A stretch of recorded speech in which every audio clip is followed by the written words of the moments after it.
हैं रतनगढ़ टाइम्स। मैं हूं राशि। आइए खबरों की शुरुआत करेंगे। डॉक्टर मिश्र ने कहा है कि राहुल बाबा के पश्चिम बंगाल आने की खबर से भाजपा की जीत पुख्ता हो गई है।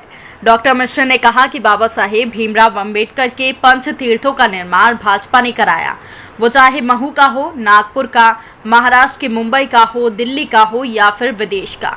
पांचों तीर्थों का निर्माण भाजपा ने कराया और किसी दल ने नहीं कराया।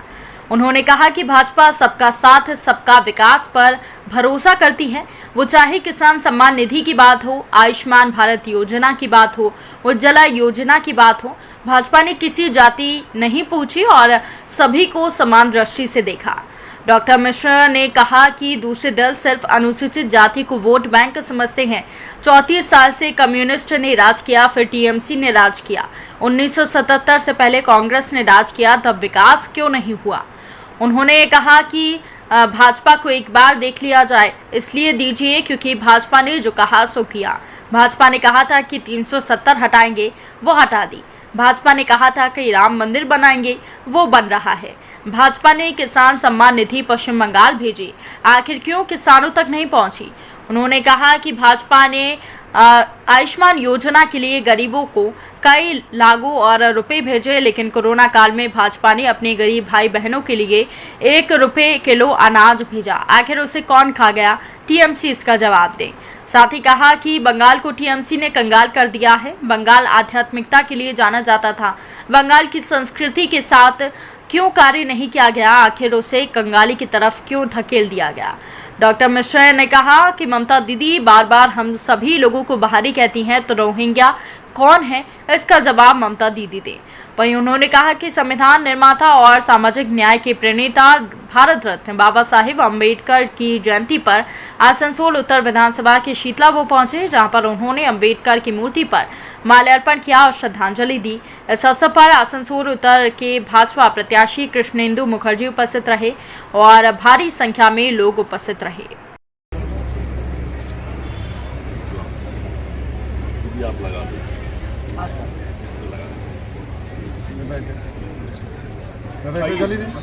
बाबा साहेब अम्बेडकर छोड़िए दिन भारत माता की।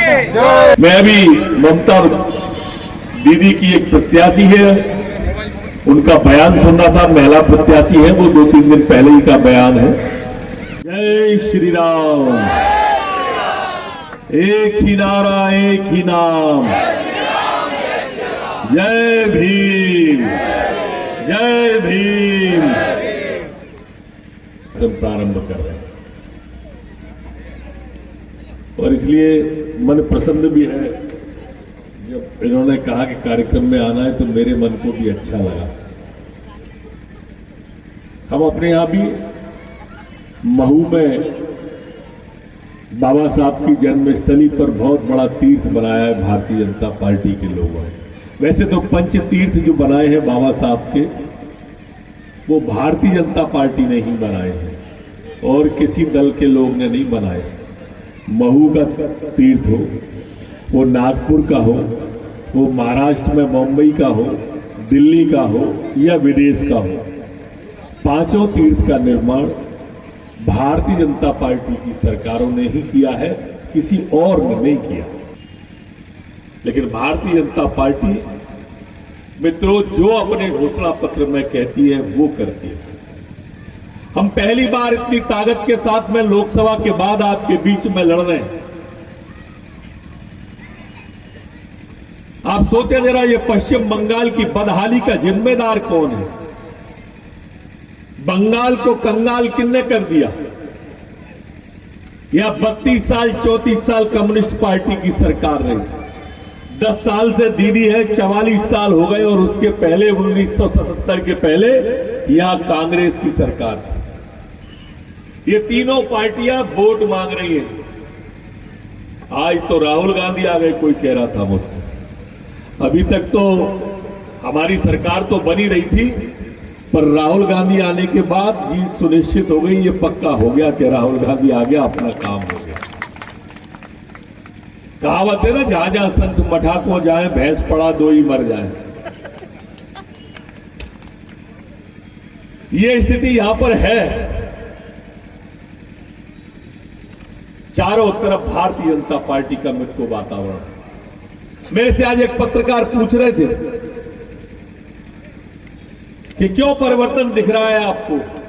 मैंने कहा आप हमारी मत मानो, हम भारतीय जनता पार्टी वाले हैं, हम कहेंगे कि भाजपा की सरकार बन रही है। तृणमूल वालों से पूछोगे वो कहेंगे कि तृणमूल की सरकार बन रही है। आप तो प्रशांत की सुनो, पीके की सुनो, वो क्या कह रहा है। जिसको ममता दीदी पैसे देके लाई थी यहां पर चुनाव जिताने के लिए, वो कह रहा है, आपने ऑडियो वीडियो सुना होगा उनका, वो कह रहा है कि मोदी जी को लोग भगवान की तरह देखते हैं। वो कहता है कि टीएमसी के खिलाफ, ममता की सरकार के खिलाफ एंटी इनकम बैंक है। वो कह रहा है प्रशांत किशोर की जनता बदलाव चाहती है।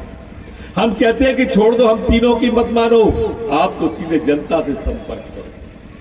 अरे ये तृणमूल के लोग क्या बताएंगे। इस प्रदेश के अंदर माफिया राज काम कर रहा है, माफिया राज, और उसके लिए हमारे प्रत्याशी कृष्णेंदु जी हैं।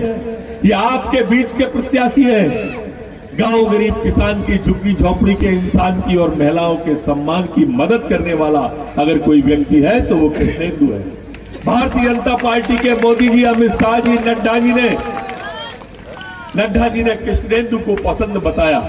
ये आपकी सेवा 5 साल तक करेंगे, 5 साल तक मनसा वाचा कर्मणा आपके बीच में करेंगे। हम गारंटी लेने के लिए आए हैं मित्रों कि भारतीय जनता पार्टी, आज वैश्विक नेतृत्व भारतीय जनता पार्टी के पास में है, किसी पार्टी के पास में नहीं। ममता जी कहती है कि हम बाहर के आ गए। अरे हमारी राष्ट्रीय पार्टी है, आपकी क्षेत्रीय पार्टी है, और आपकी क्षेत्रीय पार्टी है तो क्षेत्र के लोग होंगे, राष्ट्रीय पार्टी है तो राष्ट्र के होंगे। और फिर आप यशवंत सिन्हा को क्यों बुला रही हो, वो कहां के। आप तेजस्वी यादव को क्यों बुला रही हो, वो कहां के। आप जया भादुड़ी को बुला रही हो, वो कहां की है। अरे ये भी तो बाहर के हैं। आपको हम जिस देश के नागरिक बाहर के नजर आते हैं, और रोहिंग्या और बांग्लादेश के लोग ममता दीदी को बांग्लादेश अपने लगते, हम लोग बाहर के लगते। मेरे मित्रों, हम ऐसा नहीं होने देंगे। हम ये तुष्टीकरण की राजनीति के खिलाफ है। आज भारतीय जनता पार्टी की मंच पर भारत माता की जय बोली जाती है, वंदे मातरम बोला जाता है, यहां पर जय श्री राम के नारे लगते हैं। जय श्री राम के नारे से ममता जी को एलर्जी हो जाती है। एक भी मंच पे आपने उनकी पे वंदे मातरम नहीं सुना होगा, एक भी मंच पे भारत माता की जय नहीं सुना होगा। यही चुनाव है, ये चुनाव मित्रों राष्ट्रवाद का चुनाव है। पूरे देश की निगाह आज पश्चिम बंगाल के ऊपर है।